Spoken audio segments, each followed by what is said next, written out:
আকাশবাণী খবর পড়ছি সুস্মিতা সেন। বিশেষ বিশেষ খবর হলো, আজ কার্গিল বিজয় দিবস। 25তম এই দিবসে প্রধানমন্ত্রী কার্গিল যুদ্ধ স্মারকে শহীদ সেনানীদের প্রতি শ্রদ্ধা নিবেদন করবেন। 2024-25 অর্থবর্ষের সাধারণ বাজেট নিয়ে সংসদে আজও আলোচনা চলবে। দেশের 25,000 যুবার কাছে শিক্ষা ও দক্ষতা উন্নয়নের সুযোগ পৌঁছে দেওয়ার লক্ষ্যে সরকার মডেল স্কিল লোন প্রকল্পের সূচনা করেছে। ইথিওপিয়ায় ভূমিধসে মৃতের সংখ্যা বেড়ে হয়েছে 257। এই সংখ্যা 500-এ পৌঁছতে পারে বলে আশঙ্কা করা হচ্ছে। এক অনন্য এবং বর্ণাঢ্য অনুষ্ঠানের মধ্যে দিয়ে আজ প্যারিস অলিম্পিক্স 2024-এর সূচনা হচ্ছে। ডাম্বুলায় আজ মহিলাদের এশিয়া কাপ ক্রিকেটের প্রথম সেমিফাইনালের ম্যাচে ভারত বাংলাদেশের মুখোমুখি হবে। আসছি বিস্তারিত খবরে। আজ কার্গিল বিজয় দিবস। প্রধানমন্ত্রী নরেন্দ্র মোদী 25তম এই দিবস উপলক্ষে লাদাখে কার্গিল যুদ্ধ স্মারকে শহীদ সেনানীদের শ্রদ্ধা জানাবেন। ভার্চুয়ালি শিনকুন লা টানেল প্রকল্পের কাজেরও সূচনা করবেন তিনি। নিমু পাদুম দরচা রোডে 4.1 কিলোমিটার দীর্ঘ এই টানেলের উচ্চতা হবে প্রায় 15,800 ফুট। এটিই হবে বিশ্বের সবচেয়ে উঁচু টানেল। এর ফলে সামরিক সরঞ্জাম পরিবহনের কাজে যেমন সুবিধা হবে, তেমনি লাদাখে অর্থনৈতিক ও সামাজিক উন্নয়নও ত্বরান্বিত হবে। বিজেপি সভাপতি এবং কেন্দ্রীয় স্বাস্থ্য পরিবার কল্যাণ মন্ত্রী জগৎ প্রকাশ নাড্ডা বলেছেন, কৌশলগত দিক থেকে গুরুত্বপূর্ণ কার্গিল যুদ্ধে ভারতীয় সেনা চরম পরিস্থিতির মধ্যে অত্যন্ত সাহসের সঙ্গে শত্রু পাকিস্তানের বিরুদ্ধে লড়াই করে। নতুন দিল্লিতে এক মশাল র্যালিতে ভাষণ দিতে গিয়ে শ্রী নাড্ডা বলেন, বিবিধ চ্যালেঞ্জ সত্ত্বেও ভারতীয় সেনার কৌশলগত নৈপুণ্যের যুদ্ধে জয় পাওয়া সম্ভব হয়। কার্গিলের শিখরে ওড়ানো সম্ভব হয় তেরঙ্গা পতাকা। তিনি বলেন, প্রধানমন্ত্রী নরেন্দ্র মোদীর নেতৃত্বে সেনাদের জন্য সীমানাকে সংযুক্ত করার ডাবল লেন সড়কের ব্যবস্থা করা সম্ভব হয়েছে। বর্তমানে অরুণাচল প্রদেশ থেকে 1.5 দিনের মধ্যে সেনা লাদাখে পৌঁছতে পারে। শ্রী নাড্ডা এই উপলক্ষে ভারতীয় সেনা সম্পর্কিত একটি প্রদর্শনীর উদ্বোধন করেন এবং অসমসাহসী যোদ্ধাদের প্রতি শ্রদ্ধা নিবেদন করেন। সংসদে গতকালও কেন্দ্রীয় বাজেট নিয়ে আলোচনা হয়। লোকসভার আলোচনায় অংশ নিয়ে কংগ্রেসের চরণজিৎ সিং চান্নি অভিযোগ করেন, এই বাজেট দেশের মানুষকে হতাশ করেছে। বন্যায় ক্ষতিগ্রস্ত পাঞ্জাবের মানুষের জন্য এখানে কোনো পরিকল্পনা নেই। এমজি নারেগা প্রকল্পে শ্রমিকদের মজুরি কেন বাড়ানো হচ্ছে না, সেই নিয়েও প্রশ্ন তোলেন তিনি। চান্নির করা বেশ কিছু মন্তব্য নিয়ে কংগ্রেস সাংসদ এবং ট্রেজারি বেঞ্চের সদস্যদের মধ্যে বাদানুবাদ চলে। তৃণমূল কংগ্রেস সাংসদ সৌগত রায় এই বাজেটকে কপি পেস্ট বাজেট আখ্যা দিয়েছেন। তিনি বলেন, এই বাজেট বৈষম্যমূলক। পড়ুয়াদের ঋণ দেওয়ার প্রকল্পটি পশ্চিমবঙ্গ সরকারের প্রকল্প থেকেই নেওয়া হয়েছে। কংগ্রেসের ইস্তেহারের সঙ্গেও বাজেটের অনেক মিল রয়েছে। এদিকে এনসিপির সুনীল তৎকারে বাজেট নিয়ে পক্ষপাতিত্বের অভিযোগ খণ্ডন করে বলেন, এনডিএ সরকারের আমলে মহারাষ্ট্রে সর্বাধিক উন্নয়ন হয়েছে। অন্যদিকে বিজেপি সাংসদ বৈজয়ন্ত পাণ্ডে এই বাজেটকে ঐতিহাসিক আখ্যা দেন। তিনি বলেন, দেশকে এগিয়ে নিয়ে যেতে যেসব সংস্কারের প্রয়োজন, এই বাজেটে তার পথ প্রশস্ত করা হয়েছে। JDU, TDP, Samajwadi party, LJP, up সহ অন্যান্য সাংসদরাও এদিনের আলোচনায় নিজেদের বক্তব্য পেশ করেন। এরপর লোকসভার অধিবেশন দিনের মতো মুলতুবি হয়ে যায়। রাজ্যসভায় কেন্দ্রীয় বাজেটের উপর আলোচনার সময় কংগ্রেসের রণদীপ সিং সুরজেওয়ালা কৃষক, দরিদ্র এবং বেকারত্বের সমস্যাগুলি উত্থাপন করেন। তিনি বলেন, কৃষকদের ঋণ মকুবের কোনো সংস্থান বাজেটে রাখা হয়নি। সরকার কৃষকদের খাদ্যশস্যের জন্য পর্যাপ্ত ন্যূনতম সহায়ক মূল্য দিচ্ছে না।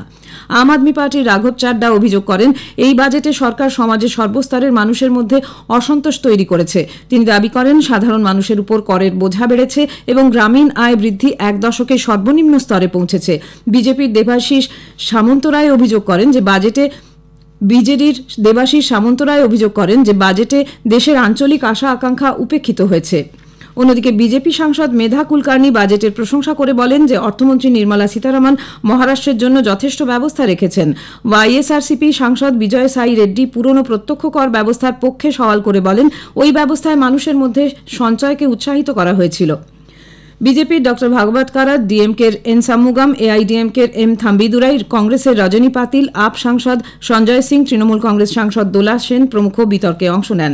পরে রাজ্যসভা সদস্যদের উত্থাপিত জনস্বার্থে গুরুত্বপূর্ণ বিভিন্ন বিষয়ে বিশেষ উল্লেখ গ্রহণ করে।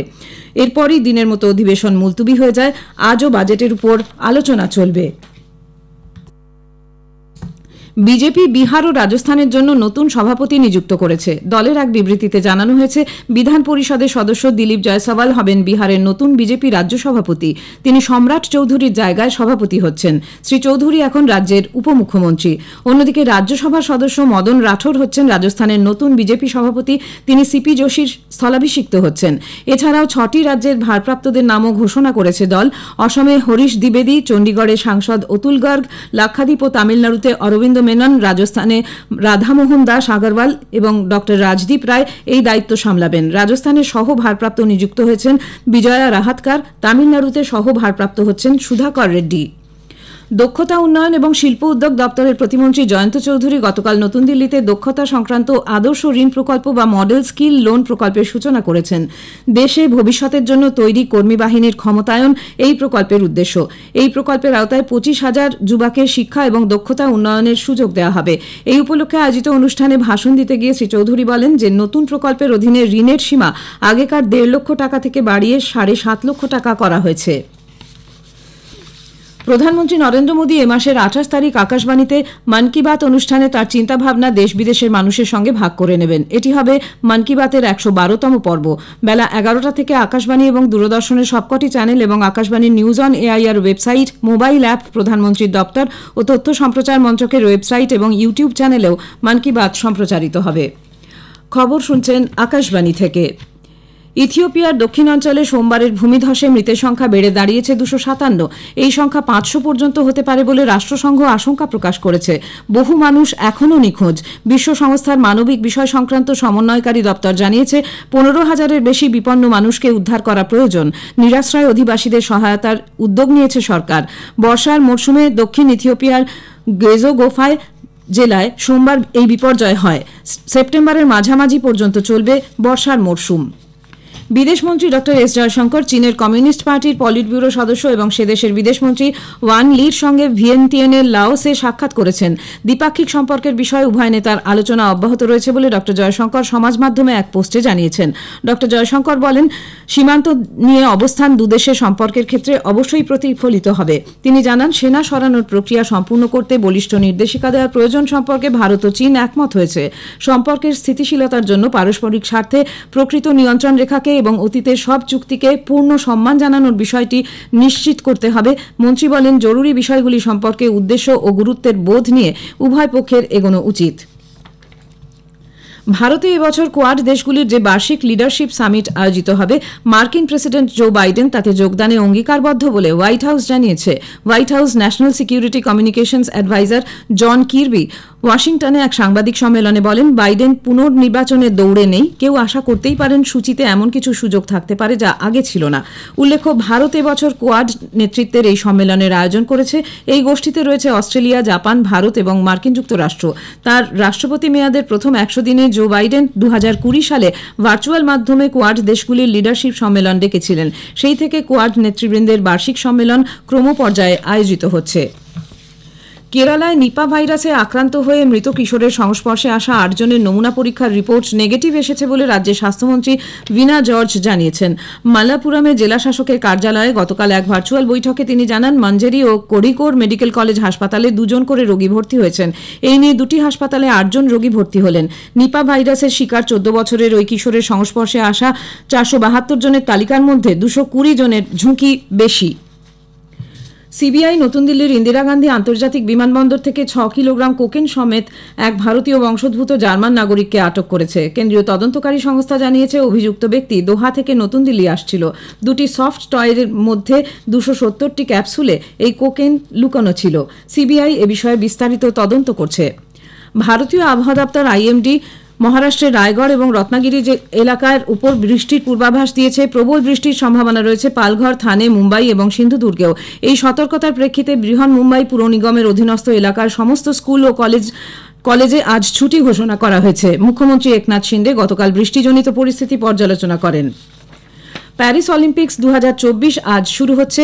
ভারতীয় সময় রাত 11টায় সিয়ান নদীর ধারে শুরু হবে উদ্বোধনী অনুষ্ঠান। এই প্রথম খোলা আকাশের নিচে হতে চলেছে অলিম্পিক্সের সূচনা উৎসব। ঐতিহাসিক নোতরদাম, পোদেজা, পোনফের মতো বিশ্বখ্যাত পর্যটন স্থলের মধ্যে দিয়ে প্রায় 100টি নৌকোয় বিভিন্ন দেশের 10,500-র মতো প্রতিযোগী প্যারেডে সামিল হবেন। এই প্যারেডে ভারতের জাতীয় পতাকা বহন করবেন শরৎ কমল এবং পিভি সিন্ধু প্যারেডে ভারতীয় অ্যাথলিটরা অংশ নেবেন পরম্পরাগত পোশাকে।